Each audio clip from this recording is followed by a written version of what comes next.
আসসালামু আলাইকুম। আজকে খুব সাধারণ নিয়মে বিরিয়ানি রান্না করব বাসায়। তো বিরিয়ানিটা আজকে ছাগলের গোশত দিয়ে রানবো।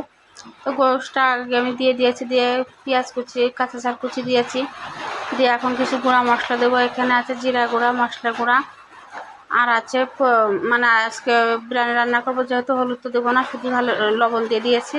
দিয়ে এখন একটু নাড়াচাড়া করে নেব। তো কিছুক্ষণ নাড়াচাড়া করে সব কিছু একসাথে মিশিয়ে নিয়েছি।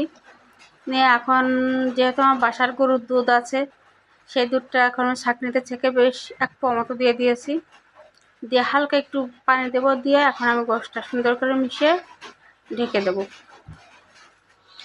তো এখন এই তো বলক উঠে গিয়েছে, এভাবে আমি ঢেকে রেখে দেবো একটু অল্প জালে, মানে গ্যাসের জোর কমায় রেখে দিয়েছিলাম। তো গোশতটা খুব সুন্দর সিদ্ধ হয়ে গেছে, একটু কষানোর মুখে আর কি, হাওয়া মুখি তেল তেল উঠে গিয়েছে।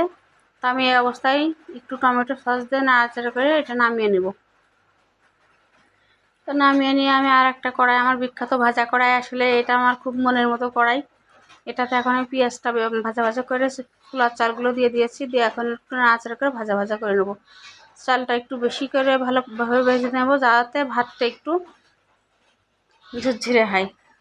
তো এই তো চালটা ভেজে সাইডে রেখে দিয়েছি। এখন পানি গরম দিয়েছিলাম, পানি গরমের ভিতরে তেজপাতা, গরম মশলা দিয়ে দিয়েছিলাম। এখন এই যে পানিটা বলক উঠে গেলেই চালগুলো দিয়ে মিশিয়ে নিচ্ছি।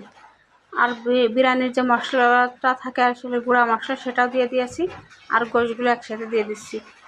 দিয়ে খুব সুন্দর করে নাড়াচাড়া করে মিশিয়ে এবার ঢেকে দিব। তা কিছুক্ষণ ঢেকে রাখার পরে তো বিরিয়ানিটা প্রায় হওয়া মুখী, এখন পরিবেশন করব। তো বিরিয়ানিটা আসলে অনেক ভালো লেগেছিল, আপনারা ট্রাই করবেন আমার নিয়মে, আমি যেভাবে রান্না করেছি। তা সবাইকে ধন্যবাদ, ভালো থাকবেন, সুস্থ থাকবেন, আল্লাহ হাফেজ।